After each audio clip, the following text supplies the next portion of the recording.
Boa noite, queridos irmãos e irmãs. Sob a assistência e proteção do amado Mestre Jesus, da hierarquia angélica, dos patronos da nossa ordem, Prentice Mulford, Swami Vivekananda, Eliphas Levi, Antônio Olívio Rodrigues, e envolvidos nas mais puras vibrações de harmonia, amor, verdade e justiça, eu inicio hoje com o tema Perdão, uma faceta do amor.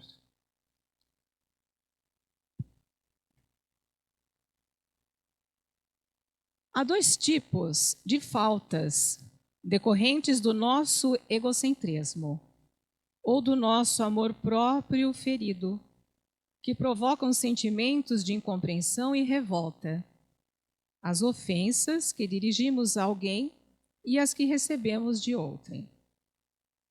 Tanto as primeiras como as segundas causam problemas de graves consequências em nossa saúde, ocasionando até, em determinados casos, o desencarne daquele que admite o malogro de seus ideais, quando se coloca na posição de ofensor, ou deixa vencer pela ira contra os que tenham ofendido.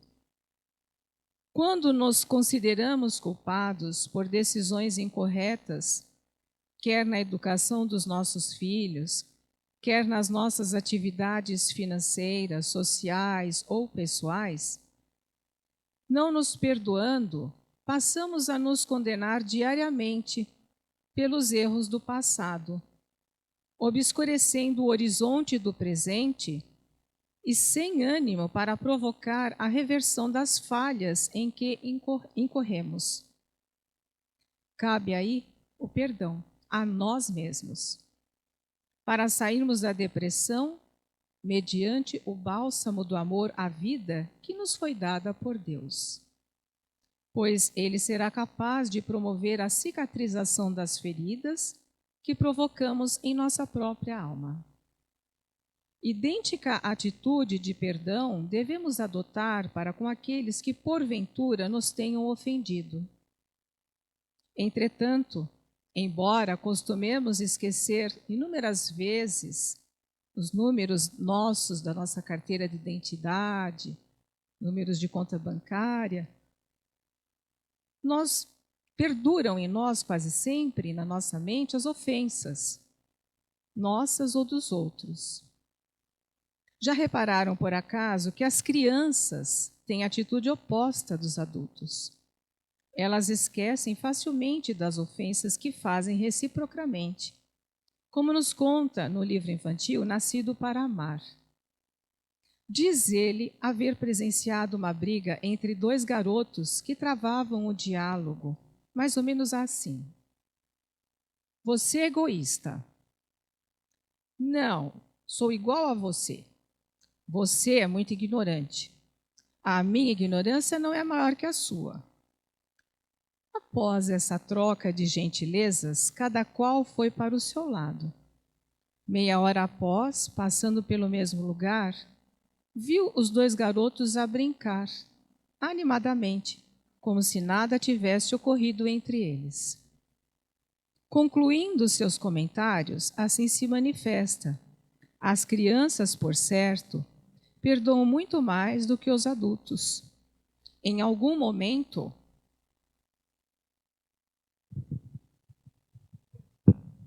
no processo de crescimento, parece que nos especializamos em preservar ressentimentos, em nutrir a fragilidade do ego e em não perdoar.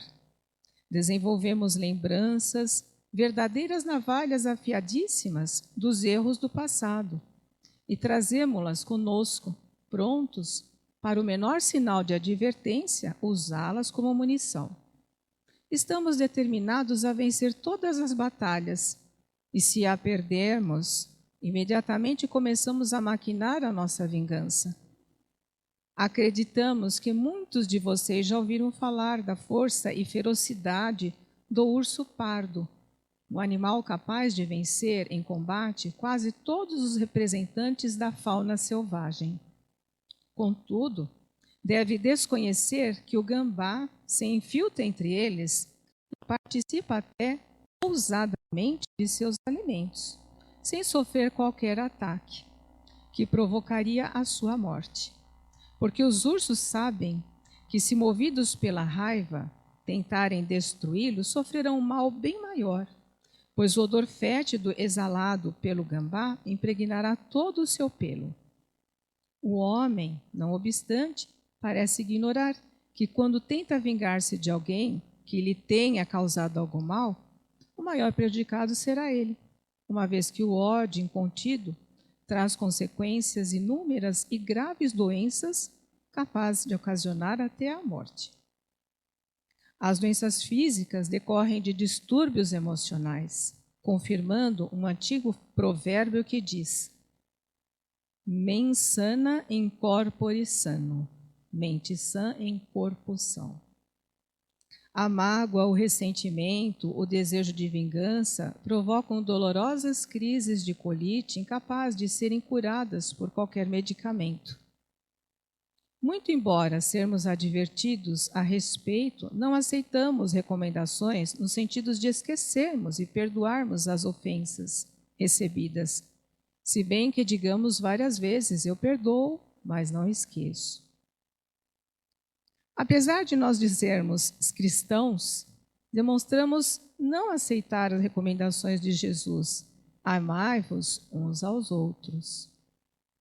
Disse o amado Mestre, também ao ser interpelado se devíamos perdoar até 7 vezes as ofensas recebidas. Ele diz então: perdoai 70 vezes 7. E deu o exemplo na cruz ao pedir ao Pai: perdoai-o, Senhor, porque eles não sabem o que fazem.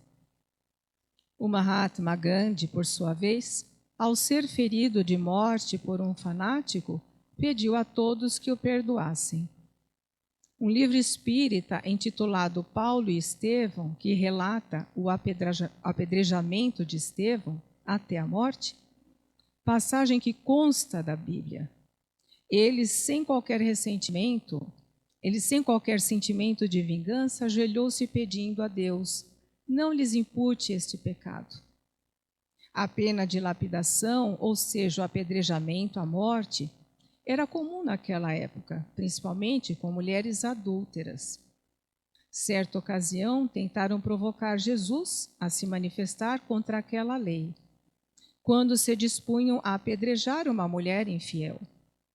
O mestre então respondeu-lhes dizendo: aquele que estiver isento de culpa, que atire a primeira pedra. Se parássemos para pensar nesta resposta de Jesus, provavelmente abrandaríamos a nossa ira, porque, como afirmamos em várias oportunidades, já incorremos em erros bem graves e, por esta razão, colhemos os frutos de que plantamos. São Paulo disse aos Colossenses, após assistir o apedrejamento de Estevão: nunca esqueçais que, noutros tempos, na sua antiga vida, sereis réus daqueles crimes. Acabe-se com o mau gênio e com a ira furiosa, com os maus pensamentos ou palavras. Não se diga mal de Deus e nem do próximo, e nada de conversa indecente. Desapareceram as mentiras, já que o homem velho deixou de existir, e começai uma vida nova com o novo homem, que precisa saber como deve agir segundo o plano de Deus. Como escolhidos por Deus para representar essa nova humanidade, purificada e amada do próprio Deus, sede misericordiosos na prática, bondosos de coração, humildes de espírito. Sujeitai-vos à vida e sede muito tolerantes e pacientes uns com os outros, sempre prontos a perdoar quando surgir alguma divergência. Perdoai de boa vontade, como Cristo fez por nós. Acima de tudo, praticai o amor, o verdadeiro amor, corrente dourada de todas as virtudes. As advertências nos são feitas a cada passo, mas muitos de nós continuamos cegos a esses chamamentos, a esses gritos de alerta, e por isso somos atingidos por inúmeros males. Um discípulo, tendo cometido grave falta, pediu ao mestre para perdoá-lo. A resposta do mestre foi a seguinte: quem sou eu para perdoar? Eu só sei amar. Isto significa que o perdão é tão só uma faceta do amor. Devemos, portanto, esquecer as injúrias recebidas, apagando-as de nossa lembrança, evitando que a malícia, a vingança encontrem abrigo no nosso coração. Então, meus irmãos, esse texto eu estava lendo e eu achei um texto muito apropriado para todos nós, porque todos nós sofremos injustiças, né? Nós consideramos como as injustiças que nos acometem no decorrer da nossa trajetória. E muitas vezes, dependendo das injustiças, nós ficamos tão magoados e tão feridos que nós não conseguimos perdoar. Mas se a gente parar para pensar, essa nossa postura, que é uma força maior do que nós, ela nos causa um mal maior. Porque quando nós ficamos muito centrados nessa mágoa, quando a gente lembra da mágoa, fala em determinada, ou lembra determinada situação, determinada pessoa que nos causou essa mágoa, e a gente começa então falar, lembrar, nós estamos nos conectando com aquilo tudo outra vez. Então aquela energia, ela nunca se acaba. Ela vai cada vez mais tornando-se forte, nós fortalecemos essa energia, nós fortalecemos essa situação. E essa situação ela vai acompanhar-nos o tempo todo, nos causando males, nos causando distúrbios emocionais, distúrbios na nossa vida, no nosso corpo e na nossa trajetória pessoal também, profissional. Aí muitas das vezes as nossas realizações elas não acontecem justamente por isso, porque nós mesmos estamos travando esse caminho, porque a gente não está limpo. A gente precisa limpar o caminho da gente. Mas antes disso, nós temos que limpar nós mesmos, o nosso interior. Nós mesmos temos que estar limpos de mágoa, de tristeza. É difícil. A questão do perdão é uma das mais difíceis práticas para nós. Eu mesma, às vezes eu paro, justamente caiu esse texto porque eu estava me recordando de situações que aconteceram comigo e que foram muito desagradáveis. Então, esse texto não veio por acaso. Eu buscando um texto para a palestra, então caiu exatamente o perdão. Então, isso foi uma resposta muito clara. Então, nós temos que trabalhar isso. É muito difícil, não é fácil. Mas nós estamos prejudicando a nós mesmos. E temos também que pensar no seguinte: tudo que acontece não é por acaso. Se temos, às vezes, alguns desentendimentos, ou, de repente, não temos uma afinidade sem saber por quê. Essa afinidade ela acontece e a gente não sabe nem por que ela não se dá. Oh, mas nunca fiz nada para fulano, eu nunca fiz nada para... Por que acontece isso? Por que não flui? Porque isso pode ser, é muito provável que seja lá atrás, né? E isso acontece muito dentro da família. É na família onde estão as maiores dívidas, né? Os desencontros. Então, é dentro da família onde a gente encontra muito essa dificuldade. E é inexplicável. Você fala, poxa, mas por que razão que acontece isso? Eu nunca fiz nada, não me lembro de ter feito nada. Sim, você não lembra aqui, mas você não sabe lá atrás o que você fez. Então, nada é por acaso. Então, o que nós temos que fazer mediante tudo isso? Temos que pegar essa experiência que nos é dada para que a gente possa crescer, para que a gente possa tirar isso de dentro da gente. Tira essa mágoa, tira essa tristeza, né, que é muito difícil de tirar, não é fácil. Mas vamos pensar que se a gente ficar nutrindo isso, nós vamos deixar essa energia negativa engolir a gente. E nós não vamos ser capazes de fazer mais nada. Porque quando a gente está possuído de uma energia negativa, nada acontece ao nosso redor. Nós ficamos cansados, nós ficamos fatigados, a gente começa a ficar gripado, começa a abrir portas para doenças, porque a nossa aura fica enfraquecida e abre porta para tudo isso. Então a gente tem que começar a pensar nesse lado. Vamos tentar subir esse degrau, que não é fácil, é muito difícil. É um degrau bem pesado subir, não é fácil. Mas a gente tem que pensar que nós estamos aqui para isso. A nossa existência é justamente para essa. Para que a gente possa superar as nossas fraquezas, as nossas debilidades, superar, né? E para que a gente possa crescer. E a partir do momento que a gente fizer isso, eu até trouxe um trechinho aqui, mas eu nem falei nada do que está escrito aqui, eu fui falando o que está vindo na minha mente, que eu acho que é mais importante. A gente está trabalhando, a gente está alimentando o eu inferior, quando a gente está muito ligado e atrelado às situações negativas. Nós alimentamos esse eu inferior. E a partir do momento que você transmuta essa energia negativa, esse pensamento negativo para um outro positivo, o que é isso? É você, se você não tem uma afinidade com determinada situação ou pessoa, então você tenta mudar aquilo. Procura ver naquela pessoa, naquela situação, o que ele trouxe de bom para você. Ah, ele não me trouxe nada, eu fiquei muito triste com isso. Não, você cresceu. Você não erra mais. De repente, você tem um lado seu que você confiava muito em determinadas situações ou pessoas, você passa a já não ser tanto assim, você já fica mais cauteloso, você passa a se tornar mais experiente em determinadas situações. Então, vamos ver sempre o lado positivo de tudo, e aí você vai estar alimentando o seu eu superior. E você vai passar a ver depois essas situações que te ocorreram no passado, que eram tão enormes para você, você vai tratá-las como se fossem menores. Mas não é que você está tratando, você não deu força mais para elas. Elas passaram a ser reduzidas. Então, essa energia negativa, ela começou a minimizar.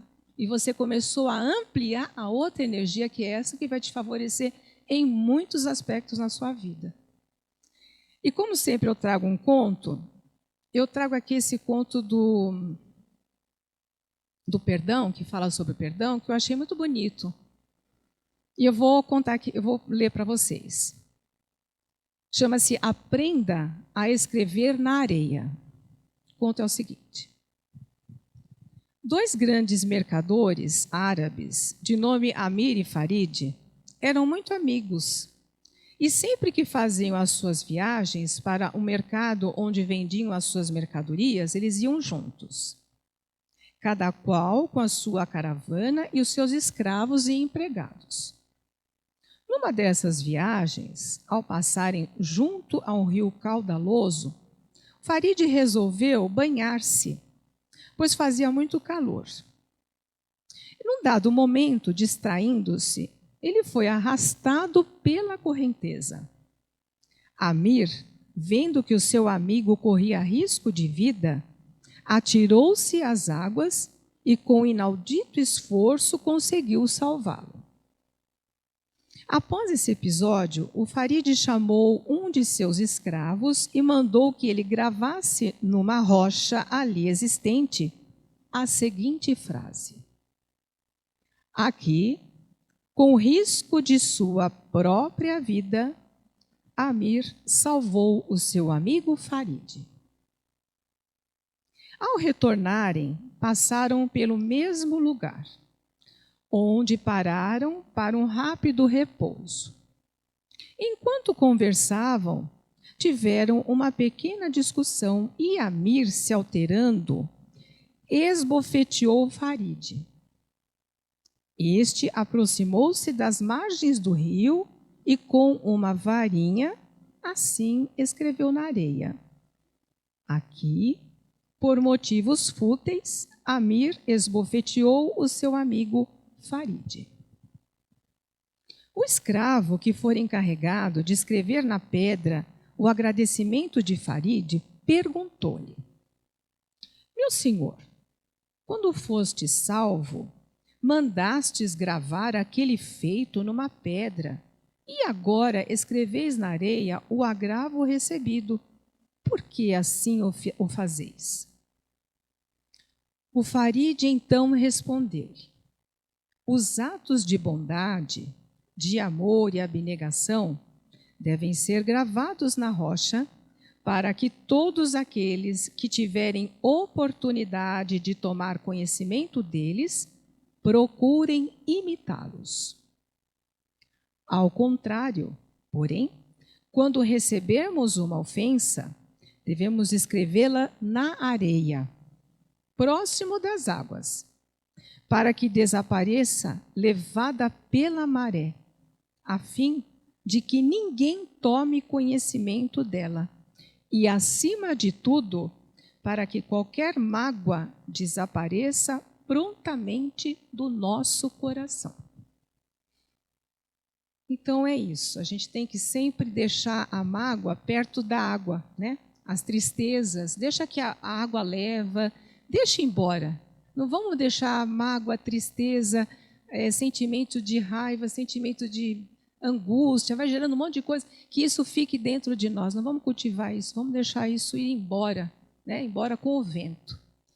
E isso, quando nós estamos conectados com Deus, é muito, vamos dizer que é muito fácil. Não vou dizer muito fácil, mas ajuda bastante a gente a conseguir isto. E aí, para nós praticarmos o perdão, quando estamos em união com Deus, eu trago então uma oração que fala sobre esse autor, criador e dirigente do universo, que é Deus. Eu vou ler para vocês.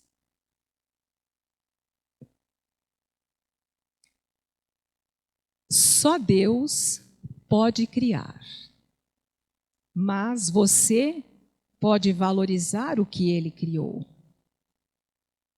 Só Deus pode dar a vida, mas você pode transmiti-la e respeitá-la. Só Deus pode dar a saúde, mas você pode orientar e guiar. Só Deus pode dar a fé, mas você pode dar o seu testemunho. Só Deus pode infundir a esperança, mas você pode restituir a confiança ao irmão.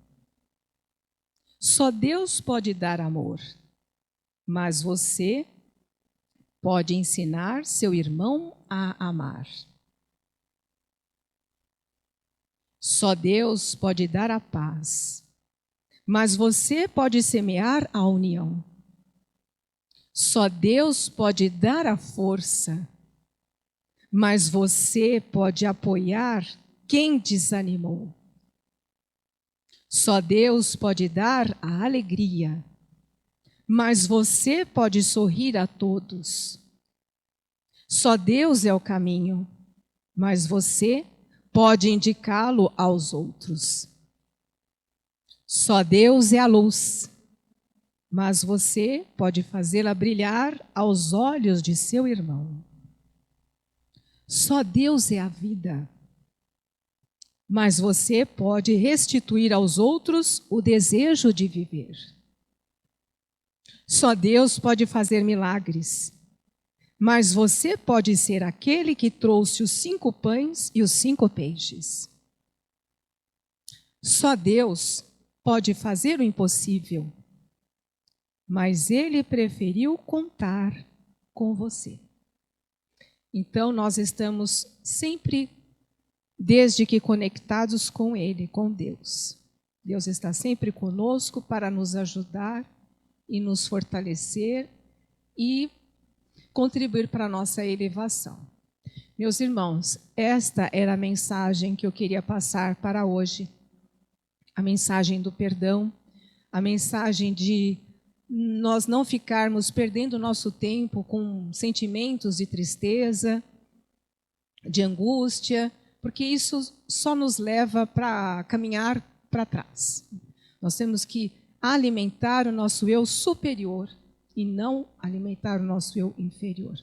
Então, essa era a mensagem que eu queria trazer para vocês. E eu encerro aqui, desejando a todos vocês as mais puras vibrações de harmonia, amor, verdade e justiça. Obrigado.